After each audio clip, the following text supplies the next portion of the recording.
નમસ્કાર, મહામંથનમાં આપનું સ્વાગત છે. હું છું નિશિત રાજ્યગુરુ. કોરોના કાળમાં શિક્ષણની વ્યવસ્થા પર મોટી અસર થઈ છે. ઓનલાઈન અને ઓફલાઈન શિક્ષણની અવઢવમાં વાલીઓ અને વિદ્યાર્થીઓને પીસાવાનો વખત પણ આવ્યો. કોરોના કાળમાં અનેક શૈક્ષણિક પ્રશ્નો ઊભા થયા, તો બીજી બાજુ વાલીઓ પણ મૂંઝાયા છે. એક તરફ ખાનગી શાળાઓ છોડીને સરકારી શાળાઓમાં એડમિશન વધ્યા છે, બીજી બાજુ ખાનગી શાળાઓની ફી માંગણી પણ વાલીઓને સતાવી રહી છે. આખરે કોરોના કાળમાં શૈક્ષણિક સ્તર પર કેવી અસર પડી? માસ પ્રમોશન બાદ સરકાર અને વાલીઓ સામે શું પડકારો છે? લાંબા ગાળા સુધી ઓનલાઈન શિક્ષણ શક્ય છે ખરું? આ સહિતના સવાલો પર છે આજનું મહામંથન મારી સાથે.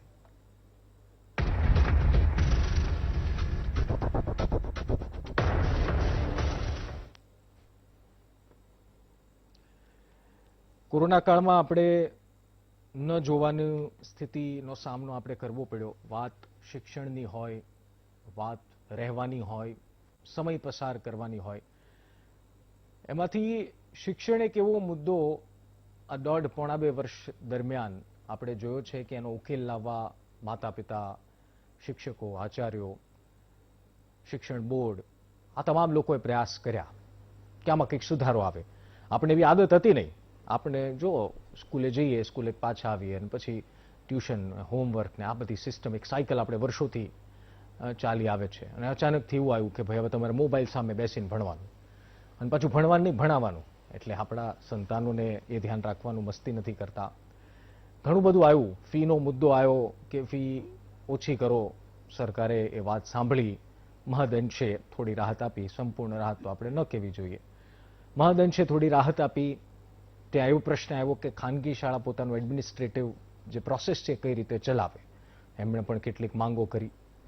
પછી વાત આવી કે હવે એક્ઝામ નજીક આવી ગઈ છે, તો હવે એક્ઝામમાં શું કરીશું? ઓનલાઈન શિક્ષણમાં તો અવઢવ જો. આમ તો શહેરમાં રહેતા લોકો કદાચ આ ઓનલાઈન શિક્ષણની વાત આસાનીથી સમજી જશે, પણ જે ગામડામાં બેઠેલો ખેડૂતનો પુત્ર છે અથવા તો ખેડૂત છે, એની માટે આ ઓનલાઈન એજ્યુકેશન, ડિજિટલ એજ્યુકેશન એટલું માથાનો દુખાવો હતો.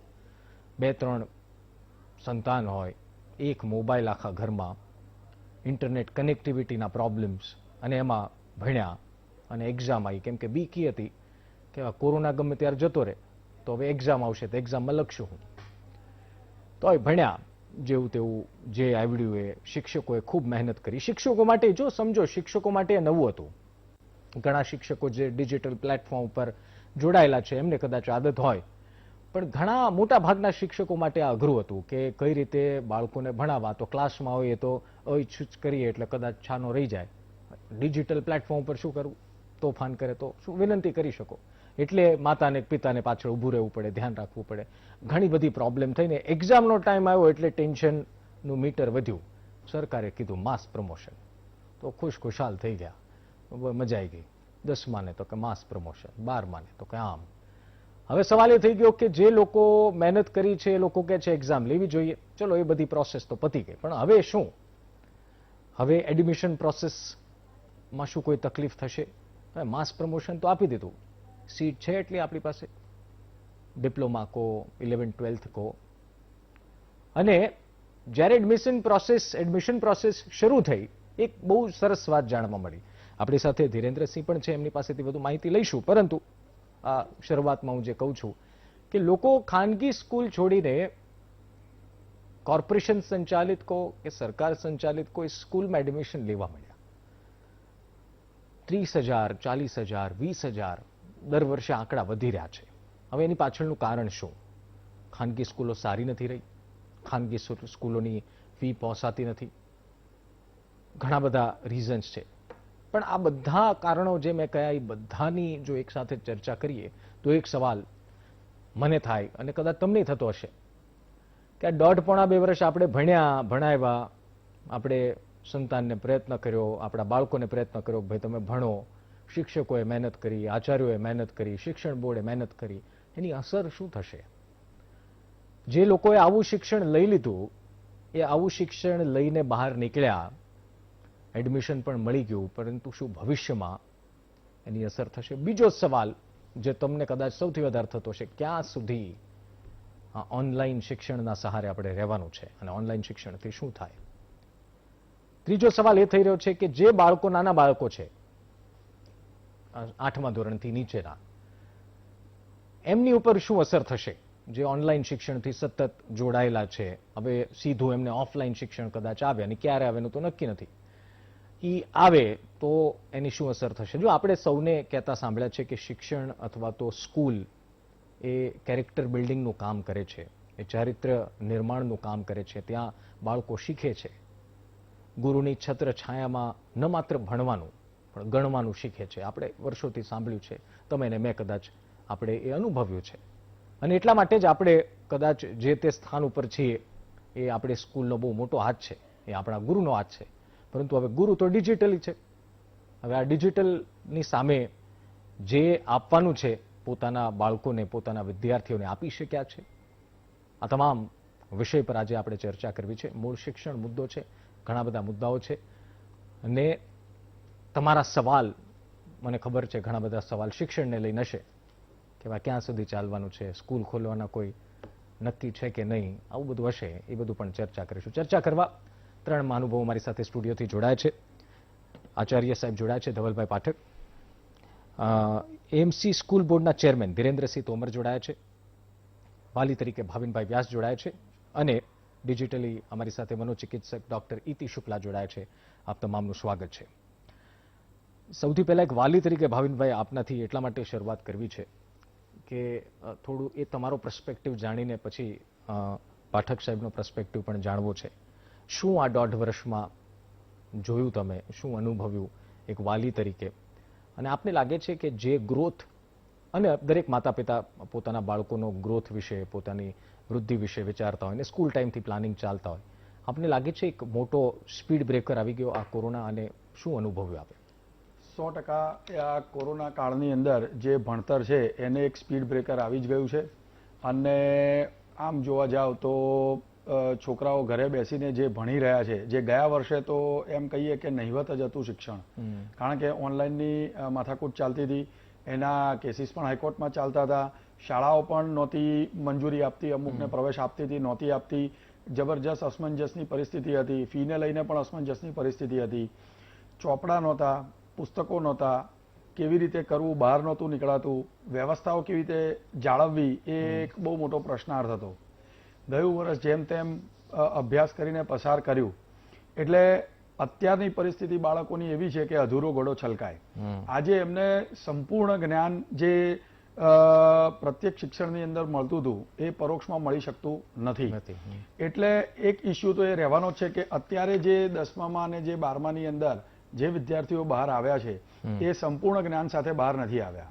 એટલે ક્યાંક ને ક્યાંક એ વિદ્યાર્થીઓને ભવિષ્યની અંદર કોઈકની કોઈક નડતર અને કોઈકની કોઈક પરિસ્થિતિ એવી ઉપજશે કે જ્યાં એમને એજ્યુકેશનના લીધે થોડીક પીછેહટ કરવી પડશે. અને આ વસ્તુ હવે વાલીઓ પણ સ્વીકારવા માંડ્યા છે, કારણ કે અત્યારે બીજો કોઈ વિકલ્પ નથી. આ એક મહામારી છે અને આમાં કુદરતી આફત છે, અને કુદરતી આફતના કારણે આ પરિસ્થિતિ સર્જાઈ છે.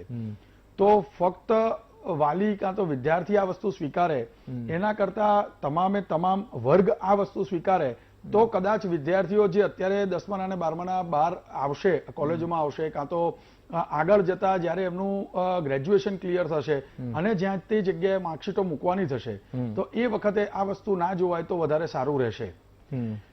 અગત્યની વસ્તુ અહીંયા આગળ એ છે કે હાલ અત્યારે પણ હજુ સુધી વિદ્યાર્થીઓ પાસે ચોપડા પહોંચ્યા નથી. હજુ સુધી પાઠ્યપુસ્તક મંડળમાંથી કે શાળા તરફથી કોઈ પણ એવી સૂચનાઓ કે મળી નથી કે ભાઈ જે ફ્રી ચોપડા છે આવી ગયા છે, તમે કલેક્ટ કરી જાઓ. એટલે અને સત્ર ચાલુ થઈ ગયું છે.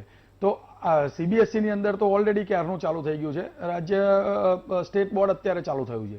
તો આ કિસ્સાની અંદર વિદ્યાર્થીઓ કેવી રીતે ભણે અને કેવી રીતે એમનું આગળ ભવિષ્ય લઈ જશે એ એક બહુ મોટો પ્રશ્નાર્થ અત્યારે અમારે વાલીઓને અહીંયા નડી રહ્યો છે.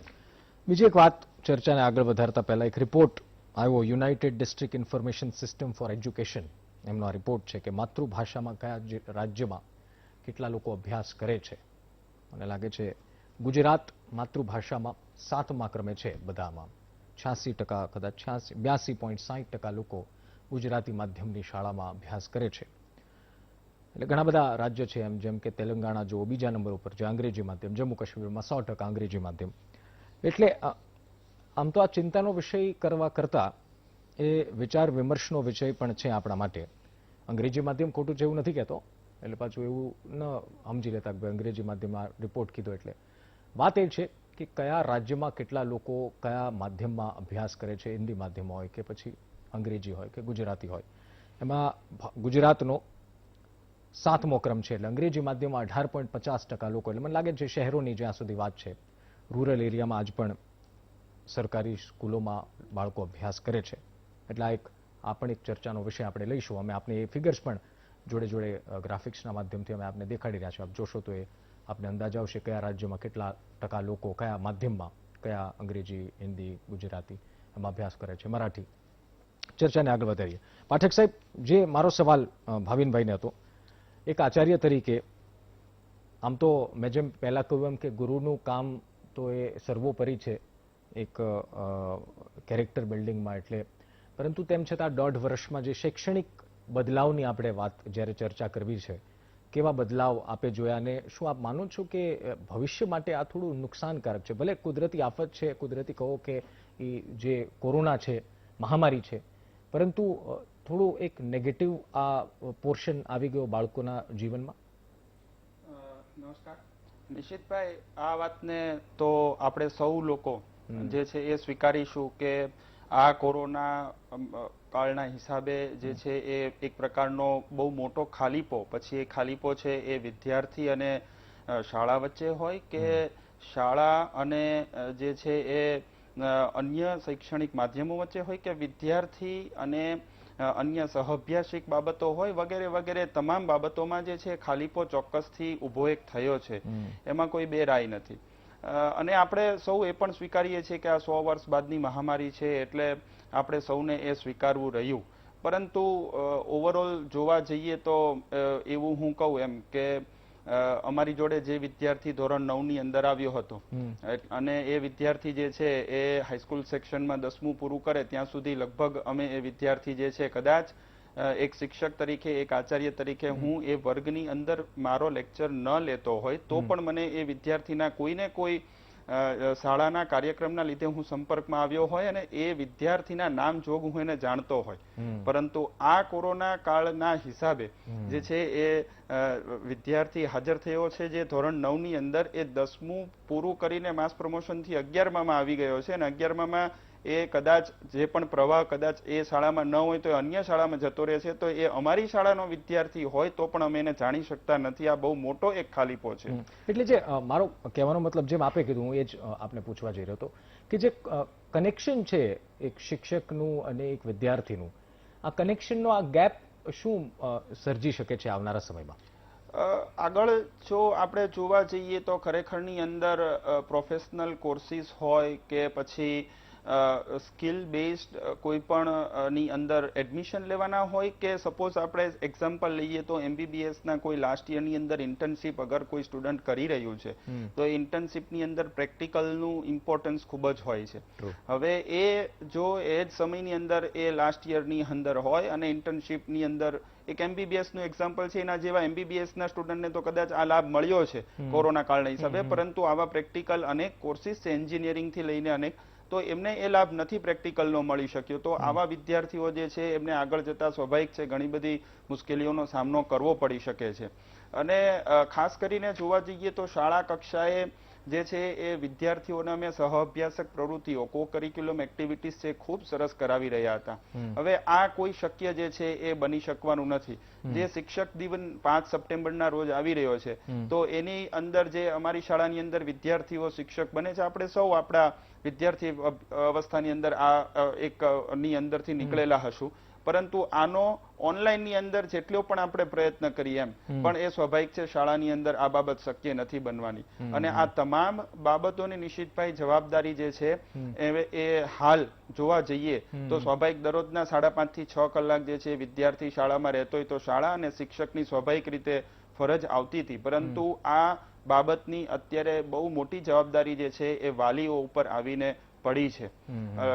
નિશિતભાઈ, શાળાની અંદર જે છે એ અમારા શિક્ષકો જે છે એને ટ્રેનિંગ BEd ના માધ્યમથી લીધેલી હોય છે. પ્રાઇમરી સ્કૂલ હોય તો જે છે પીટીસી અને જે છે ડિપ્લોમા ઇન એજ્યુકેશન દ્વારા જે છે એ લીધેલી હોય છે, પરંતુ પેરેન્ટ્સને ખબર નથી કે આ અત્યારે અભ્યાસ કરવા માટે જે મારો સંતાન બેઠો છે કદાચ એને નથી ફાવતું કે એ નિષ્ફળ જઈ રહ્યો છે નાની એક્ઝામની અને અંદર, સામે શિક્ષકને પણ ખ્યાલ નથી આવતો. તો નથી ખ્યાલ આવતો. એટલે આ બહુ અચ્છા એ માનસિક રીતે જોડાયેલો છે, શારીરિક રીતે તો ઓનલાઈન ક્લાસમાં બેઠો છે, પરંતુ ખરેખરમાં માનસિક રીતે બેઠો છે કે કેમ, અચ્છા ઓનલાઈનના માધ્યમથી જે પરીક્ષાઓ આપી રહ્યો છે તે ખરેખરમાં એ સાચી આપી રહ્યો છે કે કેમ. કેમ કે સ્વાભાવિક રીતે અત્યારે વર્કિંગ કપલ હોય તો એ આખો દિવસ ઘરે હોતા નથી, અને વિદ્યાર્થીઓ જે છે એ પોતે પેપર લખીને આવતા હોય છે, અમુક સમયે જે છે માર્ક્સ પણ અમારી સામે આવતા હોય છે એટલા બધા સારા એવા, ત્યારે અમને પણ એવું ઘણી વખત સરપ્રાઈઝ થાય છે કે આટલા બધા ખરેખરમાં માર્ક્સ જે છે એ વિદ્યાર્થીના હોઈ શકે છે કે નહીં. એટલે આ બધા પ્રશ્નો જે છે એ તો એની પર જગ્યા પર છે જ. એટલે આની અંદર વાલીનો રોલ જે છે ખૂબ અગત્યનો છે. વાલીએ પોતે ખૂબ ઘરમાં સતર્ક રહેવું પડશે ને જવાબદારી જે છે પોતાના સંતાનની એ ઘરમાં કોઈ પણ સભ્ય જે હોય એને આપવી પડશે. જો એક આમ તો ધીરેન્દ્રસિંહને મારે પ્રશ્ન પૂછવો છે પહેલા, આમ તો જો એક સારી બાબત એ થઈ, જો દરેક પાસા હોય નકારાત્મક ને સકારાત્મક. સકારાત્મકમાં શું થયું, આપણને મા બાપને અને સ્પેસિફિકલી વિદ્યાર્થીઓને 8મા 9માની 10માની હાઈસ્કૂલના અથવા તો બધા વિદ્યાર્થીઓને ઇન્ટરનેટ ને મોબાઈલના સાચા ઉપયોગની ખબર પડી. તો આમ સમજો કે અત્યાર સુધી શું ઓલું ગેમ પબજી ને ઘણી બધી આવતી, અને 3-3, 4-4 કલાક, હવે 4-4, 5-5 કલાક ઓલા ઓનલાઈન ક્લાસીસ ચાલે, અને પછી મમ્મી પપ્પા ફોન લઈ લે કે 5 કલાકથી રાખ્યો છે હવે મને આપી દે. એટલે આ એક પોઝિટિવ પોઈન્ટ છે. બીજો પોઝિટિવ પોઈન્ટ તમે સમજો, એવા શિક્ષકોની અનોખી ઓળખ થઈ જે મહેનતુ છે, જે હકીકતમાં વિદ્યાર્થીઓના ઘડતરમાં પોતાનો પરસેવો રેડવા માંગે છે, એમની અલગથી ઓળખ થઈ.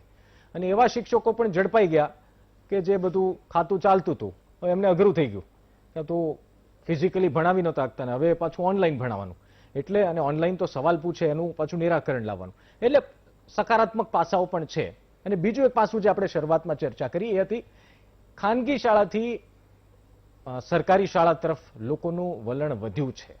અને આપણી સાથે ધીરેન્દ્રસિંહ તોમર છે. તોમર સાહેબ, સૌથી પહેલા તો ધન્યવાદ અમારી સાથે જોડાવા બદલ. શું આંકડો શું કહે છે, શરૂઆત ત્યાંથી કરીએ. આપ જે 2-5 વર્ષમાં ખાનગી શાળાથી શૈક્ષણિક સરકારી સ્કૂલો, કોર્પોરેશન સંચાલિત સ્કૂલો તરફ જે આંકડો વધ્યો છે એ શું દર્શાવે છે, શું કહેવા માંગશો શરૂઆત?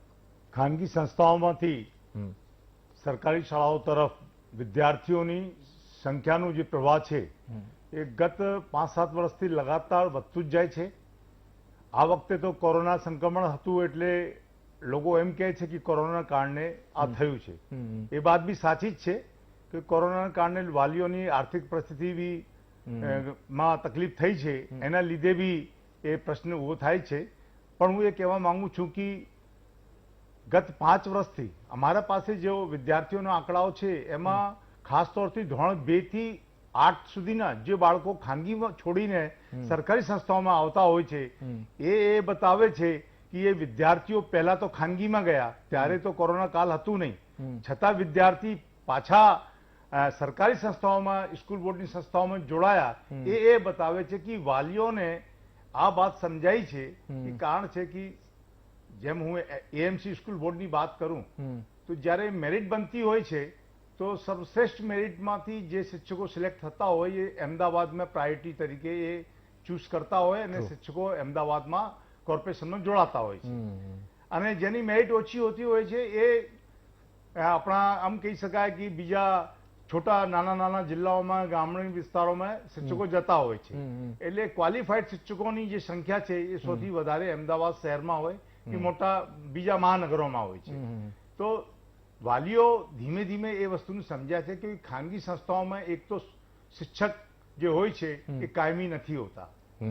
એ હું એટલે કહેવા માંગુ છું કે હું પોતે બી કેમિસ્ટ્રીનું રિટાયર્ડ શિક્ષક છું. 2016માં રિટાયર્ડ થયો છું અને હાયર સેકન્ડરી શિક્ષક ફેડરેશનમાં ગુજરાત રાજ્યનું મહામંત્રી લેવલ સુધી મેં કામ કરેલું છે. એટલે આ પ્રક્રિયાને હું સારી રીતે સમજુ છું. ખાનગી સંસ્થાઓમાં, સરકારી સંસ્થાઓમાં એક મોટો ફરક એ છે કે ખાનગી સંસ્થાઓમાં જે પ્રાઇમરી બેસિસ છે એમાં એજ્યુકેશન કેટલું હોવી જોઈએ એ નોર્મ્સ જે છે બધી સંસ્થાઓ પાલન કરતી નથી. એમાં કોઈ શંકાનું સ્થાન નથી. બીજી વસ્તુ એ છે કે સારા શિક્ષક હોય અને સારી એજ્યુકેશન વાળા શિક્ષક હોય અને એમને પેમેન્ટ ઓછું મળતું હોય તો સ્વાભાવિક છે કે બીજી સંસ્થાઓ તલાશ કરતું હોય છે. તો કે આજની પોઝિશનમાં બી અમારે પાસે અનેક શિક્ષકો એવા આવે છે જે એપ્લિકેશન લઈને આવે છે કે અમુક સંસ્થામાં અમે સર્વિસ કરીએ છીએ અને અમદાવાદ તમારે કોર્પોરેશનમાં કોન્ટેક્ટ બેઝની શિક્ષકની જગ્યા હોય તો અમને સાહેબ ચાન્સ આપો ના. એ બતાવે છે કે ખાનગી સંસ્થાઓનું શોષણ શિક્ષકોનું બી થાય છે અને વાલીઓનું તો થઈ જ રહ્યું છે. એમાં તો કોઈ શંકાનું સ્થાન નથી. કે કોરોનાની મહામારીમાં જે વાલીઓ છે એ આર્થિક પિસાયા છે, એમાં કોઈ શંકાની વાત નથી. પણ હું એ કહેવા માંગુ છું કે ખાનગી સંસ્થાઓ જે એક પ્રકારથી શિક્ષણના હબના સાથે સાથે વ્યવસાયિક હબ બની ગઈ હતી, એ સૌથી મોટું પ્રશ્ન એ છે. વ્યવસાયિક હબ બની ગયા, બિઝનેસ કર્યું, ફાયદો થયો, આજે નુકસાનનો સમય હોઈ શકે છે, તો વાલીઓની ફી એને જાતે સમજીને માફ કરવી જોઈએ, એ હું માનું છું. અને હું સ્કૂલ બોર્ડની વાત કરું તો ગત 2 વર્ષમાં અમે 10 સ્માર્ટ સ્કૂલો બનાવી છે. એનું બી મીડિયા માધ્યમથી ખૂબ પ્રચાર પ્રસાર થયું છે. એની ફરક વાલીઓ સુધી પહોંચ્યું છે, અને એ મેસેજ વાલીઓ સુધી ગયું છે. અને વાલીઓને એ ખ્યાલ આવી ગયો કે જ્યારે ઉત્તમ સુવિધા મળતી હોય, આધુનિક સુવિધા મળતી હોય, સ્માર્ટ શાળાઓની સુવિધાઓ મળતી હોય, એવી મફતમાં મળતી હોય, કોઈ જાતની ફી નહીં, મધ્યાહન ભોજનથી લઈને દરેક પ્રકારની સુવિધાઓ છે, અભ્યાસક્રમની પુસ્તકો હોય કે એમની યુનિફોર્મ હોય કે વિદ્યાર્થી દૂરથી આવતું હોય, 1 કિલોમીટર કરતા વધારે દૂરથી આવતી હોય, તો એને બી સર્વ શિક્ષા અભિયાન અંતર્ગત એમને ટ્રાન્સપોર્ટેશન ખર્ચ બી મળતું હોય છે. તો આવી સુવિધાઓ જ્યારે સરકારી સંસ્થાઓ મળતી હોય, વિદ્વાન શિક્ષકો એમને ભણાવતા હોય, તો સ્વાભાવિક છે કે વાલીઓ આવી મહામારીના સમયમાં એ પ્રશ્ન એમને તો સમજાઈ જાય ને. અને એ પ્રશ્ન એમને સમજાયું છે એટલે વાલીઓનો પ્રવાહ જે છે પોતાના વિદ્યાર્થીઓને હવે સરકારી શાળાઓમાં ભરતી કરવા માટે ટ્રેન્ડ શરૂ થયું છે. મારે ત્યાં હું એ કહી શકું છું કે આ સમય દરમિયાન માત્ર 20 દિવસના અંદર મારા પાસે 30 કરતા વધારે એ કોર્પોરેટરો, MLAs વગેરેના મારા પાસે પત્રો આવ્યા છે. અને હું ટેલિફોનિક વાત કરું તો ચૂંકि હું સમાજમાં અને પાર્ટીમાં કામ કરતા હોવાને કારણે મારા પાસે અસંખ્ય ફોનો આવ્યા છે એડમિશન માટે ડિમાન્ડ કરતા. આ ખૂબ મોટી વાત છે, સમજો. અમદાવાદ મ્યુનિસિપલ કોર્પોરેશન સ્કૂલ બોર્ડના ચેરમેન સાહેબ છે ધીરેન્દ્રસિંહ તોમર, અને એમણે ખુદ આપણે એટલા માટે જ ધીરેન્દ્ર સાહેબને ઇન્વાઇટ કર્યા છે આ ડિબેટમાં, કારણ કે એક અંદાજ આવે. અને હું ફરી એક વખત, આપણે તો એક માહિતીસભર આ શો આપણે કરીએ છીએ અને આપણે એ ચર્ચા કરવાની છે, પરંતુ હું એ સ્કૂલોને ફરી એક વખત ચેતી જવા કહું છું. એ સ્કૂલો જે ખુલ્લેઆમ ઉઘરાણીમાં માને છે, જેના એ મૂલ્યો સમજે છે વાલીઓના, ના વિદ્યાર્થીના ભવિષ્યની કોઈ ચિંતા કરે છે, એ સ્કૂલોને હજી એક વખત હું ચેતવું છું. એટલા માટે હજી એક વખત કહું છું, કારણ કે સમજી લેજો, ખાનગી સ્કૂલમાંથી કોર્પોરેશન સ્કૂલમાં આવવાનો જે આંકડો છે ને, એ આ કોરોના છે એટલે વધ્યો છે, વાત સાચી છે, પરંતુ કોરોના જતો રહેશે તો એ અટકી જશે એવું નથી. એટલે જે સ્કૂલો જે આ ધંધા તરીકે સ્કૂલનો જે વ્યવસાય કરે છે, જેમ ધીરેન્દ્રસિંહે કીધું કે શૈક્ષણિક હબ તો છે, પરંતુ એ શૈક્ષણિક હબને પોતાનો બિઝનેસ માનીને 8-10 સ્કૂલો કરીને બિઝનેસ માનીને જે ચલાવે છે, એ લોકોએ, એ સંચાલકોએ ચેતી જવાની જરૂર છે કે હકીકત બહુ દૂર નથી. હકીકત પોતાની નજરોની, લોકોની નજરોની, વાલીઓની નજરોની સામે છે, અને ક્યારે એમની ઉપર ઇમ્પ્લિમેન્ટેશન એટલે અમલ કરી દેશે અને પછી તમને એનો અંદાજ આવશે. અને સાથોસાથ હું એ સ્કૂલને વીટીવી તરફથી સલામ કરું છું કે જેમણે આ સ્થિતિને સમજીને ગયા વર્ષે ને આ વર્ષે પણ ઘણી બધી સ્કૂલોએ સંપૂર્ણ ફી માફ કરી છે. એ સ્કૂલોને, એ ખાનગી સ્કૂલોને, એ ટ્રસ્ટ સંચાલિત સ્કૂલોને પણ એ હું સલામ કરું છું કે જેણે હકીકતમાં આ સ્થિતિમાં વાલીઓની સ્થિતિ સમજી છે, વિદ્યાર્થીઓના ભવિષ્યની ચિંતા કરી છે, એને પણ અમે નમન કરીએ છીએ, સલામ કરીએ છીએ. એટલે ખૂબ સાચી વાત છે કે જ્યારે કોઈ ધારાસભ્ય, સાંસદ સભ્ય કે કોર્પોરેટર એ ફોન કરે, એમના લેટર આવે કે આમને તમે એડમિશન આપવા પ્રયાસ કરો અથવા તો શું સમસ્યા છે એને દૂર કરો, તો એ વાત તમામ ખાનગી શાળાના સંચાલકો અને વાલીઓને પણ સમજી જવાની જરૂર છે કે 30,000 બાળકો એક વર્ષમાં ખાનગીથી શા માટે સરકારીમાં જાય છે, એનું પણ મૂલ્ય અથવા તો એનું પણ મહત્વ તમારે સમજવાની જરૂર છે. ડોક્ટર ઇતિ શુક્લા પણ આપણી સાથે જોડાયેલા છે. ઇતિબેન, ઓનલાઈન શિક્ષણની વાત ચાલી રહી છે એટલે સ્વાભાવિક રીતે આપની પાસેથી એ મત લેવો ખૂબ આવશ્યક છે કે આ 1.5 વર્ષમાં ડિજિટલી બધા સાથે કનેક્ટ થવું, અને એ પણ એસ્પેશિયલી પોતાના ગુરુ સાથે, શિક્ષક સાથે એક વિદ્યાર્થીઓનું, નાના ભૂલકાઓનું કનેક્ટ થવું, જે ક્યારેય પહેલા બન્યું નથી આટલા લાંબા સમય સુધી. શું અસર પાડી શકે છે અને આગળ શું એની અસર થઈ શકે છે જો આ લાંબો સમય સુધી આ પ્રોસેસ ચાલી તો? નિશિતભાઈ, ખૂબ જ સરસ પ્રશ્ન તમે પૂછ્યો છે અહીંયા, કારણ કે આ જે ઓનલાઈન ક્લાસીસ છે એના હું કહીશ કે એના આડઅસરો વધારે છે આપણા જે અને આપણા જો છોકરાઓ છે, કારણ કે ઇટ ઇઝ નોટ ઇઝી. બરાબર, આપણે જે ટેવાઈ ગયા છે સ્કૂલે જવાનું, કોલેજ જવાનું, યુનિવર્સિટી જવાનું, ભણવાનું, અને જે આપણે ગુરુને જોડે એટલે ટીચર્સ જોડે જે પણ આપણે ભણતા હોય છે, જે આપણે શીખી જતા હોય છે, અને 1 to 1 આપણે કહેવાય ને ફેસ ટુ ફેસ આપણે જે લર્નિંગ હોય છે એનું ઇમ્પોર્ટન્સ ખૂબ જ હોય છે. અને જે આપણે બધા આપણે આચાર્ય વાત કરી ને વાલી વાત કરી આપણે અત્યારે કે એના જે ઇમ્પોર્ટન્સ હોય છે એક ટીચર્સને ને સ્ટુડન્ટને વચ્ચે જે ફેસ ટુ ફેસ જે ટીચિંગ હોય છે એ અટકાઈ જાય છે, અને જે કનેક્શન હોય છે બંનેની વચ્ચે એને એના ફેશિયલ એક્સપ્રેશનથી ખબર પડી જાય છે કે આ છોકરો ભણે છે કે નથી ભણતો, ફિઝિકલી પ્રેઝન્ટ છે પણ મેન્ટલી એબસેન્ટ છે. એ ઘણીવાર ક્લાસમાં જો હોય બાળક તો એમને સમજી શકે, જે પણ સ્ટુડન્ટ હોય, જે પણ ક્લાસમાં કોઈ પણ સ્ટેન્ડર્ડમાં હોય, રાઈટ.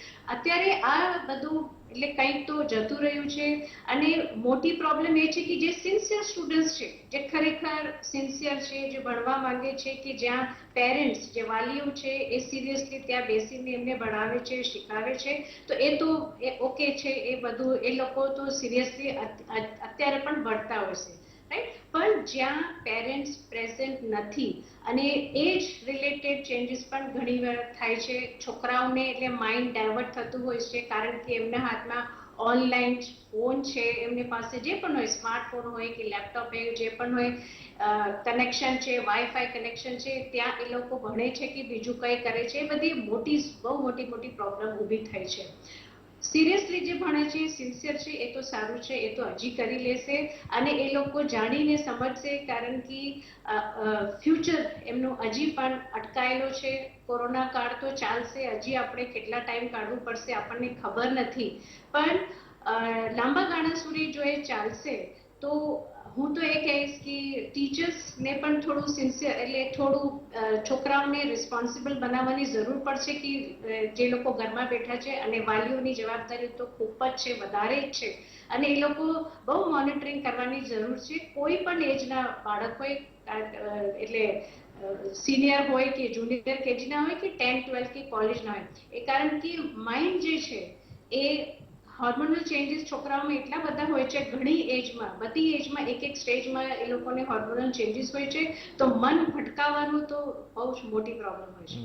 તો ઓનલાઈન ક્લાસીસના ફાયદા તો એટલું છે કે વાલીઓને ખબર પડે છે કે ભાઈ મારા જે સન છે કે ડોટર છે કેટલા લેવલ ઉપર છે, અને ઘણા બધા પેરેન્ટ્સ પહેલાની જે એમને ટીચર્સ ઉપર બધા જવાબદારી આપતા હતા કે તમે મારા છોકરાને શીખવાડતા નથી, તમે આ જોતા નથી. હવે એને પોતે ખબર પડે છે કે એના પોતાના સન કે ડોટર કયા લેવલમાં છે, રાઈટ. તો જવાબદારી હું કહીશ કે જે છોકરાઓ છે જે ભણે છે અત્યારે એને પોતાની જવાબદારી જાતે લેવાની જરૂર છે. જો મોટી ક્લાસમાં આવી ગયા છે 8, 9, 10 કે હજી મોટી ક્લાસમાં કોલેજ કે યુનિવર્સિટીમાં છે, એ તો સિરિયસલી સિન્સિયરલી ભણવાની જરૂર છે. જે નાના બાળકો છે એની જવાબદારી તો ખરેખર પેરેન્ટ્સ ઉપર જ છે. તો online classes it's not easy, it is going to be very difficult for everyone. Parents હોય, સ્ટુડન્ટ્સ હોય કે ટીચર્સ, એ બધા માટે મુશ્કેલ છે, અને પણ આપણા પાસે બીજું કઈ વિકલ્પ નથી. તો we have to continue on this. એટલે એક તરફ ઓપ્શન નથી, બીજી તરફ વાલીઓની, આચાર્યોની, શિક્ષકોની આ બધાની અગ્નિ પરીક્ષાઓ ચાલે છે કે હવે આવી સ્થિતિમાં બાળકોને કઈ રીતે ભણાવવા. જો એક વાલી તરીકે બીજી એક તકલીફ પણ એ છે, જેમ ઇતિબેને ખૂબ સારો સવાલ કર્યો કે અત્યાર સુધી ઘણા બધા વાલીઓ એવા હતા જે શિક્ષકો ઉપર કહેતા હતા તમે અમારા બાળક ઉપર ધ્યાન નથી આપતા. હવે શિક્ષક ધ્યાન આપે છે તો એવું થયું કે એ ખબર પડી કે મારા બાળકમાં અથવા તો મારા સંતાનમાં પોટેન્શિયલ કેટલું છે. અને બીજી એની એક સાઈડ એ છે કે વાલીઓને એ પણ ખબર પડી કે જે શિક્ષક સ્કૂલમાં મારા બાળકને ભણાવતા હતા હકીકતમાં શિક્ષક ભણાવે છે કેવું, કેમ કે સામે જ છે એટલે એ ખબર પડે. એટલે આ બે સાઈડનો જો સકારાત્મક નકારાત્મક મેં જેમ પહેલા વાત કરી. એક બ્રેક માટે રોકાઈ, બ્રેક બાદ આ ચર્ચાને આગળ વધારીશું.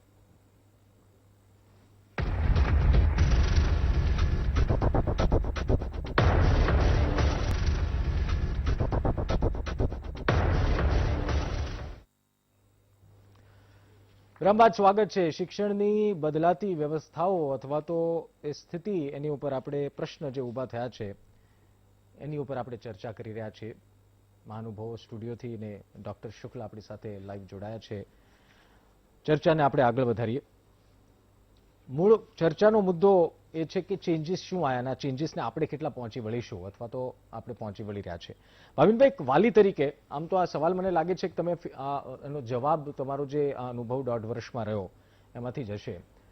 એક વાલી તરીકે તમને શું કંઈક નવું જાણવા મળ્યું અથવા તો શીખવા મળ્યું? કારણ કે આપણે જ્યારે આ બદલાતા ચેન્જીસની જ્યારે વાત કરતા હોય ત્યારે એક વાલી તરીકે આપે પણ કંઈક જોયું છે. જેમ ઇતિબેને કીધું કે વાલીઓ પણ કંઈક બીજું સમજતા હતા, ઓનલાઈન શિક્ષણમાં કંઈક સારું સમજ્યા કે ના ના આવું નથી, આવું છે.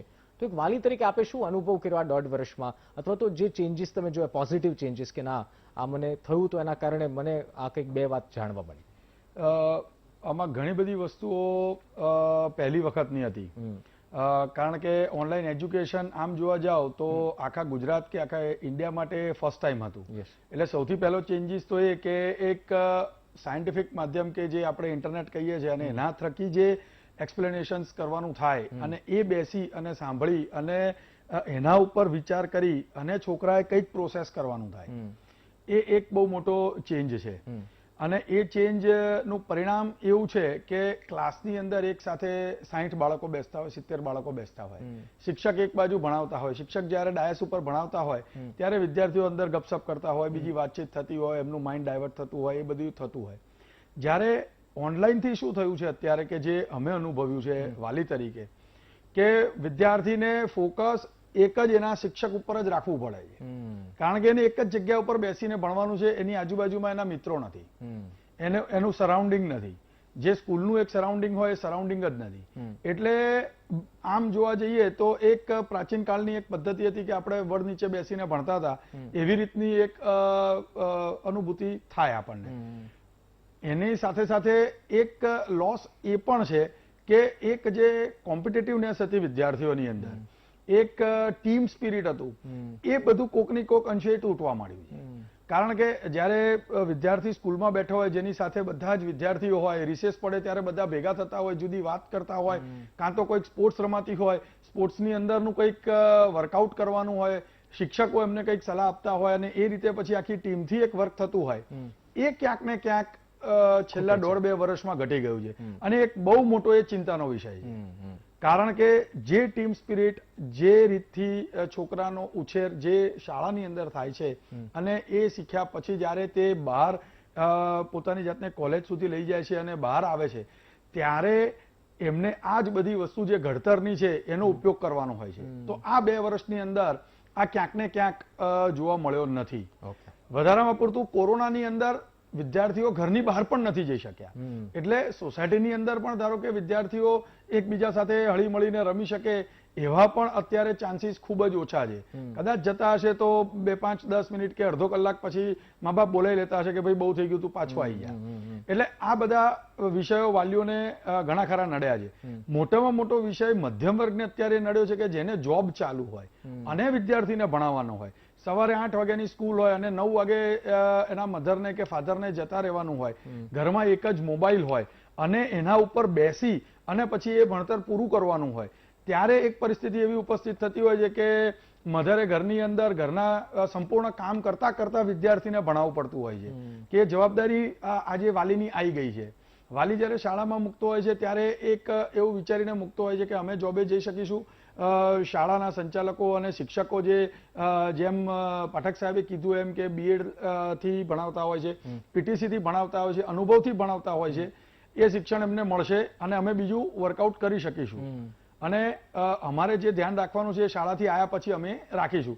પણ અત્યારે સંપૂર્ણ જવાબદારી એ વિદ્યાર્થીઓની વાલીઓ સારું થયું ને કે ઘરે રહીને બાળકોને ભણાવતા થયા વાલીઓ, જે મને લાગે છે કે આ ફાસ્ટ લાઈફમાં મને લાગે છે ઘણું બધું ખૂટતું હતું. નીતિશભાઈ, અહીંયા અડચણ એ થાય છે કે જ્યાં બે મધર, હસબન્ડ અને વાઇફ વર્કિંગ કપલ હોય ત્યાં વિદ્યાર્થીઓ ખૂબ જ હેરાન થાય છે અને ત્યાં એમનું ભણતર જે સારો વિદ્યાર્થી હોય ને એનું પણ બગડે છે. એ અમે તો પછી દાદા દાદી ઉપર જવાબદારી સાથે જોડાયેલા છે ને અમારી પાસે અનેક વાલીઓ આવે છે એટલે અમે જાણીએ છીએ. અચ્છા ભાઈ, મને કહો, આ બાળકોને શું આ માધ્યમ થોડું રાગે પડી ગયું છે? કેમ કે હવે તો 1.5 વર્ષ થયો, કે હજી પણ એ રાહ જોઈ રહ્યા છે કે જલ્દી સ્કૂલ ખુલે, જલ્દી જઈએ? કારણ કે એક ટાઈમ એવો હોય કે રોજ સ્કૂલ શરૂ હોય એટલે બાળકો રોજ કંઈક નવું બાનું કાઢે કે આજે સ્કૂલ નથી જવું. આપણે એ સમય જોયો છે, પરંતુ હવે તો 1.5-2 વર્ષથી સ્કૂલ જ નથી ગયા. તો હવે બાળકો શું કહે છે?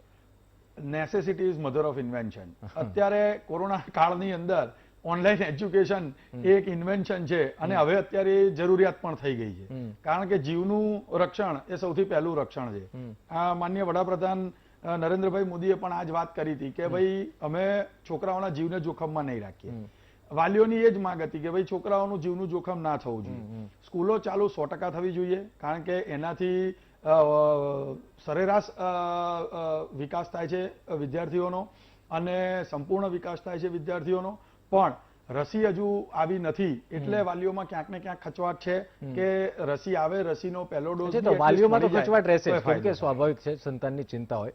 પરંતુ હું બાળકોનું પૂછું છું, બાળકો શું કહે છે જ્યારે તમે ઓનલાઈન ક્લાસીસ હોય ત્યારે? શું આમ જીદ કરે અથવા તો કે હવે ક્યારે પ્રશ્ન પૂછતા હશે? મને લાગે નાના કે હવે ક્યારે સ્કૂલ ખોલવાની છે, ક્યારે અમે જશું, આવો કોઈ સવાલ થતા હશે? આવા સવાલો થાય છે અને એની અંદર જ્યારે બાળકને કંટાળો આવતો હશે, ખાસ કરીને પહેલા, બીજા, ત્રીજા ધોરણના વિદ્યાર્થીની વાત કરું, મારે 2 બેબી છે, એક પહેલામાં છે અને એક 10મામાં છે. તો જ્યારે એ સવારે 8 વાગે ઓનલાઈન બેસે છે, એને કંટાળો આવે ને તો એ વિડીયો બંધ કરી દે છે. એટલે અમુક વખતે જે રમૂજ સ્કૂલમાં થતી હતી, વિદ્યાર્થીઓ કરતા હતા, એવું અહીંયા પણ થાય છે. પછી ટીચર મેસેજ કરે કે બોલીને કહે કે ભાઈ વિડીયો ઓન કરો, શું કરો છો ખબર નથી પડતી. એટલે આવા બધા ઘણા બધા પ્રસંગો થાય છે કે નાના વિદ્યાર્થીઓને કંટાળો આવતો હોય એક જગ્યા પર બેસીને વર્કઆઉટ કરવાનો, કારણ કે બીજું કોઈ હોય નહીં એટલે કન્ટિન્યુઅસ 40 મિનિટ સુધી સ્ક્રીન ઉપર જોવાનું. વાત સાચી તમારી કે આવી રમૂજ સામાન્ય રીતે સ્કૂલમાં બાળકો કરતા હોય, પરંતુ એનો એક પોઝિટિવ પોઈન્ટ હું જે જોઈ રહ્યો છું, કદાચ જેમ આપે કીધું વર્કિંગ કપલ, પરંતુ માતા પિતાએ આ સમયે આખી જિંદગી યાદ રહેશે કે પોતાના બાળકો સાથે ભણતરને લઈને આટલું બધું એટેચમેન્ટ વાલીઓ રાખ્યો છે આ ફાસ્ટ જિંદગીમાં, એ પણ મોટા મોટા શહેરોમાં કે જ્યાં માતા પિતા બંને પોતાના છોકરાનું ઘડતર સારી રીતે થાય એની માટે નોકરી કરે, એની માટે મહેનત કરે, પરંતુ એના લીધે છોકરાઓને સમય આપવાનું જે ભૂલી જતા હતા અથવા તો નહોતા આપી શકતા, એ હવે સમય ભરપૂર આપી દીધો છે. મને લાગે છે એ વિદ્યાર્થીઓને પણ આખી જિંદગી મોટા થશે ત્યારે યાદ રહેશે અને કદાચ એ પોઝિટિવ પાસું છે. ઠીક છે, ચર્ચાને આગળ વધારીએ. પાઠક સાહેબ, આચાર્ય તરીકે, આમ તો તમારા અનુભવી શિક્ષક તરીકે, જી ઇતિબેન કંઈક કહેવા માંગો? જી ઇતિબેન. યસ પાઠક. હું એક કહેવા માંગુ છું નિશિતભાઈ કે આ જે ટાઈમ છે ને ઓનલાઈન શિક્ષણનો, મારા હિસાબે આ ઇમોશનલ બોન્ડિંગ બહુ સારી થઈ ગઈ છે અત્યારે. કારણ કે ઘણીવાર એમ હતું કે જે પિતા વર્ગ એટલે ફાધર્સ જે હોય છે એ લોકોને એમ થાય કે મારી જવાબદારી નથી, મારે બહુ કામ છે ને એમ. પણ અત્યારે ઓનલાઈન શિક્ષણ જ્યારથી ચાલુ થયું છે, છોકરાઓ અને વાલીઓ બધા ભેગા થઈને ઘણીવાર બેઠા છે, એમને પણ ખબર પડી છે કે મારા સ્ટુડન્ટ્સને કેટલી સ્ટડીઝ કેટલી ડિફિકલ્ટ એન્ડ ટફ છે, રાઈટ? એમ નહીં, કારણ કે ઘણીવાર આપણે સાંભળતા હતા ને કે વાલીઓને એમ છે કે કેમ ભણતો નથી ને તારા ટકા કેમ નથી સારા આવતા, એને પર હવે ખબર પડે છે કે જે આપણે ભણ્યા હતા જે જમાનામાં, અત્યારે ખરેખર સ્ટડીઝ બહુ મુશ્કેલ થઈ ગઈ છે, એ ઈઝી નથી કંઈ પણ. તો એક ઇમોશનલ બોન્ડિંગ ભાવનાત્મક રીતે બધે જોડે બેઠા છે વાંચવા કે મોનિટરિંગ કરવા, એ એક પોઝિટિવ સાઈડ કહેવાય એનું. અને એ લોકોની જે ટીચિંગની જે પદ્ધતિ છે, શીખવાની જે પદ્ધતિ છે, એ પણ એમને ખબર પડે છે કે એ પણ ચેન્જ થઈ છે વિથ ટાઈમ. તો એ કઈ પોઝિટિવ છે, જ્યાં તમે વેરી રાઇટલી તમે કીધું છે કે આ આખી જિંદગી બધાને યાદ રહેશે કે આપણે કેવી રીતે આ ટાઈમ. હવે એ તો વાલીઓ પર ડિપેન્ડ છે કે કઈ રીતે યાદ રાખશે અને હોપફુલી એ સારી રીતે જ યાદ રાખશે. એનીવે, જી ભાવિન સાહેબ. અહીંયા એક બીજી વસ્તુ પણ થયેલી છે કે વિદ્યાર્થીઓને એક એવું પણ લાગે છે કે સતત મારી સાથે મારા વાલીઓ બેઠેલા છે. એક ભાર કહેવાય ને. જ્યારે સ્કૂલની અંદર શું થાય કે શિક્ષક 60 છોકરાને કાં તો 45 છોકરાને ભણાવતા હોય, એટલે એવી એક ફીલ ના આવે. એટલે એ કદાચ 40 મિનિટના લેક્ચરની અંદર 2-5 મિનિટ કે 5-7 મિનિટ એ આગુ પાછું થાય કાં તો એ થાય. અત્યારે જ્યારે મા બાપ ઉપર આવ્યું છે ત્યારે હું મારી જ વાત કરું તો ઘણી વખત હું પણ બેસતો હોઉં છું તો એવું ફીલ થાય કે વિદ્યાર્થીને પ્રેશર થઈ રહ્યું છે કે આ અહીંયા ને અહીંયા જ બેઠા છે, આ અહીંયા ને અહીંયા જ છે, આ ખસતા નથી કશું બી. ફોર એક્ઝામ્પલ, એ અંદર ચેટ પણ ચાલતી જ હોય છે વિદ્યાર્થીઓની ઘણી વખત, એટલે એ બી ના થાય. એટલે એ બધાથી થોડુંક એમને મેન્ટલ જે કહેવાય ને એ પણ એક બહાર આવી છે આ વસ્તુ અત્યારે હાલ. અને જેમ ઇતિબેને કીધું કે જે પિતા, અને હું તો એ તમામ લોકો આમ તો પિતા પોતાના સંતાનો પર ધ્યાન રાખતા જ હોય, પરંતુ એ જવાબદારીની જે વાત કરીને કે સામાન્ય રીતે પિતા કમાતા હોય એટલે એમ કે ભાઈ ઘરમાં પત્ની શ્રી ધ્યાન રાખે અથવા તો એમની જવાબદારી છે, પરંતુ હવે તો મેં ખુદ જોયા છે, મારા પણ ઘણા મિત્રો છે જે ઓફિસના ટાઈમ પહેલા તૈયાર થઈને પોતાના સંતાનોને ઓનલાઈન ક્લાસીસ માટે વેઇટ કરતા હોય કે ફોનમાં ક્લાસીસ કરી લે પછી એ પોતાની ઓફિસ જાય, એટલે એ સારી બાબત પણ છે અને કદાચ એ તકલીફ પણ પડી હશે. ચર્ચાને ઠીક છે, આગળ વધારીએ. પાઠક સાહેબ, આચાર્ય તરીકે મારો એક પોઈન્ટ એ છે કે એક આચાર્ય તરીકે શિક્ષકોને પણ આપે ઓળખ્યા, કારણ કે ઘણી બધી વખત એવું હોય છે એક આચાર્ય છો, આપ ધ્યાન રાખતા જશો અને તમામ શિક્ષકો એવા ક્વોલિફાઈડ જ હોય, પરંતુ ક્યારેક ટીચિંગ પેટર્નની વાત આવતી હોય ત્યારે એક સવાલ ઊભો થાય કે શિક્ષક કદાચ વ્યવસ્થિત એ વિદ્યાર્થીને એ જ્ઞાન પીરસી શકતા નથી. તો ઓનલાઈનમાં એ આચાર્ય તરીકે શિક્ષકોની પણ આપે ઓળખ કરી હશે અથવા તો એ ખ્યાલ આવ્યો છે કે આ શિક્ષક વધુ સારું કરાવે છે અથવા તો આ શિક્ષકમાં હજુ થોડું બિલ્ડઅપ કરવાની જરૂર છે? નિશિતભાઈ, આમાં બે મુદ્દા છે. એક તો સૌથી પહેલા એવું કહીશ એમ કે ખરેખરની અંદર મેજોરિટી ઓફ ટીચર્સ એમ એ શિક્ષકો જે છે એ ટેકનોલોજી સાથે જોડાયેલા નહોતા, એમ કે કોઈ પણ જે ઇલેક્ટ્રોનિક મીડિયમ છે ઓનલાઈન લેવા માટેનું, તો એમાં એની અંદર એ આઈડી બનાવી, શેડ્યુલ ટાઈમ સેટ કરવા, એ લિંક જે છે એ સ્ટુડન્ટ સુધી પહોંચતી કરવી વગેરે, આ તમામ બાબતોથી માહિતગાર નહોતા બિલકુલ. હવે એવું સમજીએ એમ કે અમારી ગવર્મેન્ટ ગ્રાન્ટેડ શાળાઓની અંદર તો જે ટીચર્સ છે એ 50 to 53 પહોંચી ગયા હોય, એ સ્વાભાવિક છેલ્લા 3-4 વર્ષની અંદર અત્યાર સુધી ન કર્યું હોય અને છેલ્લા 3-4 વર્ષની અંદર કરવાનું આવે તો મને એક વાત જે છે એ ખૂબ આનંદ સાથે, ગર્વ સાથે કહેવી ગમશે એમ કે આ બધા જ શિક્ષકો જે છે એમને ખૂબ સારી રીતે જે છે એ ઓનલાઈન લીધા છે અને એ તમામ શિક્ષકોને હું ખૂબ ખૂબ શુભેચ્છા અને ધન્યવાદ આપું છું. આ એક વાત છે. આપે જે પ્રશ્ન બીજો પૂછ્યો એની અંદર બે વાત છે કે શિક્ષકો ક્યાંક ને ક્યાંક ક્લાસરૂમની અંદર આજે કોઈ પણ એક શિક્ષક જે છે એમ એ કોઈ એક વિષય ભણાવી રહ્યા છે 10, 15, 20 વર્ષથી એમ, તો ક્લાસરૂમની અંદર જ્યારે એ વિષય જે છે એ શીખવવા માટે જશે ત્યારે એ એવી સચ કદાચ તૈયારી નહીં કરતા હોય, કેમ કે 20-25 વર્ષની એની નોકરી થઈ ગઈ છે એટલે સ્વાભાવિક એને કોન્ફિડન્સ આવી ગયો હોય. પરંતુ જ્યારે ઓનલાઈન હોય ત્યારે એને એ પણ વાત હોય છે ક્યાંક તો મારા પ્રિન્સિપલ, ક્યાંક તો મારા તમામ વિદ્યાર્થીઓ સાથે જે છે એના પેરેન્ટ્સ જે છે બધા જોડાયેલા છે. એટલે સ્વાભાવિક જે છે એ અમારી લોકબુક સિસ્ટમ જે છે ગવર્મેન્ટની આગળના દિવસે પૂર્વ તૈયારી કરવાની હોય છે તમામ લેક્ચર્સની, એની તૈયારી ઉપર એ વિશેષ ધ્યાન આપતો થયો છે. આ બાબત શિક્ષકો હોમવર્ક કરતા થયા છે. હા, એનાથી એ ફરક પડ્યો છે, એમાં તો કોઈ બીજી રાય નથી. અને એવું પણ બન્યું હોય સ્વાભાવિક, કેમ કે એને પોતાની પણ ચિંતા હોય એમ કે જે છે એ ક્યાંક હું પ્રોપર નહીં લઈ શકું તો શું પરિસ્થિતિ સર્જાશે. એટલે આ બધી બાબતો જે છે એ બહુ અગત્યની છે. મને અહીંયા એક જે છે એ વાત કહેવી ગમશે, મારા સ્ટાફની અંદર જ ચર્ચા થયેલી એમ કે એની અંદર એક શિક્ષક જે છે એને ઇન્ટરવ્યુ હતો અને એનો પ્રશ્ન પૂછાયેલો કે ભાઈ જે છે એ તમે પહેલા વર્ષની અંદર શિક્ષક તરીકે જોડાયા ત્યારે તમે જે સબ્જેક્ટ શીખવો છો એ અને તમારા અનુભવના 15 વર્ષ થયા અને એની અંદર તમે જે વિષય શીખવો છો આ બંને વચ્ચેનો શું ફરક છે એમ. એટલે એક શિક્ષકે કહ્યું કે ના, કોર્સ હજી ચેન્જ નથી થયો એમ, તો એ જ હું પદ્ધતિથી શીખવું છું એમ. ત્યારે એ ખરેખરમાં ઇન્ટરવ્યુ લેનાર જે શિક્ષણવિદ હતા એને બહુ સરસ જવાબ આપેલો એમ કે ખરેખરની અંદર તમે એ વિષય શીખો છો એનો તમને અનુભવ તો છે એમ, પરંતુ નોકરી ગણાશે પણ મારી દ્રષ્ટિએ અનુભવ નહીં ગણાય. એટલે પદ્ધતિઓની અંદર બદલાવ લાવવા પાછળનું મૂળભૂત કારણ જે છે એ ઓનલાઈન માધ્યમ બન્યું છે મારી દ્રષ્ટિએ, કેમ કે એની અંદર જે પણ કાંઈ ઇલેક્ટ્રોનિક મીડિયમથી માધ્યમ બદલાવાથી મને લાગે છે એ ખુદનું બિલ્ડઅપ પણ થઈ રહ્યું છે, તો ખુદ પણ કંઈક નવું શીખી રહ્યા છે. સમયનો અભાવ છે, તોમર સાહેબ આપની પાસેથી જાણવું છે કે જે સ્માર્ટ સ્કૂલ જે એમસી નો પ્રોજેક્ટ છે એમાં થોડો પ્રકાશ પાડશો અને ફ્યુચરમાં શું એમસી પ્લાનિંગ કરી રહ્યું છે, કેમ કે ધીરે ધીરે બાળકો તો આવી રહ્યા છે પરંતુ આ સ્માર્ટ સ્કૂલનો પ્રોજેક્ટ જે છે એ પણ દર્શકોને થોડો સમરાઇઝ વેમાં સમજાવશો અને ફ્યુચરમાં એમસી આ સ્માર્ટ સ્કૂલ્સને લઈને શું પ્લાન કરી રહી છે? જો આપના માધ્યમથી હું કહેવા માંગુ છું કે અમદાવાદમાં 10 સ્માર્ટ સ્કૂલો તો શરૂ થઈ ગઈ છે અને બીજી 25 શાળાઓ સ્માર્ટ શાળાઓ બનાવવાની છે અને 10 હાઈટેક શાળાઓ બનવાની હતી. હાઈટેક શાળાઓના અંદર સ્માર્ટ શાળાઓનો સાથે સાથે ઇન્ડોર ગેમ્સની સુવિધાઓ છે. આ રીતનો પ્રોજેક્ટ હતું, પરંતુ કોરોના કાળના કારણે એ પરિસ્થિતિ એવી નિર્માણ થઈ કે એમનું કામ આગળ વધી શક્યો નથી. હું હવે સ્માર્ટ સ્કૂલ પર પ્રકાશ નાખવા માંગુ છું કે ધોરણ 1 થી વિદ્યાર્થી શાળામાં આવે તો અમારા પાસે ધોરણ 1, 2, 3 સુધીના જે સ્માર્ટ શાળા બનાવી છે એમાં વિદ્યાર્થીઓને આપણે એમ કહી શકીએ કે વિદ્યાર્થીઓને કાર્ટૂન બહુ ગમતા હોય છે, તો એમની જે બ્રેન્ચેસ છે એ કાર્ટૂન વાળી બધી બ્રેન્ચો છે. દિવાલ જે છે દિવાલ ઉપર 3D વોલ પેન્ટિંગ કરવામાં આવેલી છે. 3D વોલ પેન્ટિંગમાં વિદ્યાર્થીને જે અભ્યાસક્રમમાં જે ટોપિક આવતા હોય એ જ ચિત્રો દ્વારા એમને સમજાવવામાં આવ્યો છે. એટલે વિદ્યાર્થી ક્લાસરૂમમાં બેઠો હોય તો બી એમની નજર કાયમી એમને અભ્યાસક્રમ સાથે સંપર્ક રહેશે, નજરમાં રહેશે. બીજી વાત હું એ કહેવા માંગુ છું કે ખાસ તौरથી જે અમારા શાળાના અંદર જે અમે પ્લેનેટોરિયમ બનાવ્યું છે એ પ્લેનેટોરિયમ સાયન્સ સિટીમાં જોવા મળે છે.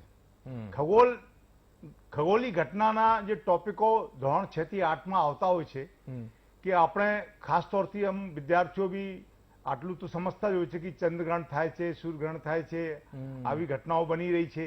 એ પ્રત્યક્ષ રૂપે પ્લેનેટોરિયમમાં અંદર બેસીને એક સાથે 40 વિદ્યાર્થીઓ બેસીને એ જોઈ શકે છે. આ સૌથી એક મોટું પ્રોજેક્ટ છે. બીજી વસ્તુ કહું કે જે બાયનોક્યુલર હોય છે, લોકો ખાનગી સંસ્થાઓમાં બી ચર્ચામાં વિષય બનતું હોય છે કે લોકો નક્ષત્ર જોતા હોય અને ગ્રહણ પડતું હોય તો જોવા જતા હોય ટેલિસ્કોપના માધ્યમથી. અમારી આ સ્માર્ટ શાળાઓમાં આ વ્યવસ્થા અમે કરેલી છે. ઓકે, ઠીક છે. એટલે સ્માર્ટ સ્કૂલો, માફ કરશો સમયનો અભાવ છે. આપ તમામ મહાનુભાવો ધવલભાઈ, ધીરેન્દ્રસિંહ, ભાવિનભાઈ અને ડોક્ટર ઇતિ શુક્લા, આપ તમામનો ખૂબ ખૂબ આભાર અમારી સાથે જોડાવા બદલ. દર્શક મિત્રો, સ્માર્ટ સ્કૂલ પ્રોજેક્ટ હું વાલીઓને પણ વિનંતી કરું છું, જો આપ ક્યાંક સ્માર્ટ સ્કૂલની નજીક રહેતો એકવાર મુલાકાત લો. કદાચ શક્ય છે કે એમાં કોઈ આપને નવી વસ્તુ કંઈ જાણવા મળે, અથવા તો જે એમસીનો પ્લાન છે એનાથી કદાચ આપ રૂબરૂ થઈ શકો. શિક્ષણમાં જે બદલાવ આવ્યા છે, કેટલાક સારા છે, કેટલાક ખરાબ છે. આશા રાખીએ કે જે સમય આપણે પસાર કરી રહ્યા છે જલ્દી જાય, આ મહામારીનો જલ્દી જ અંત આવે ને ફરી આપણે રોજિંદા કાર્યોમાં અથવા તો જેમ 2 વર્ષ પહેલા હતું એ જિંદગી આપણી રૂટીનમાં સેટ થઈ જાય. મહામંથનમાં અત્યારે બસ આટલું જ. નમસ્કાર.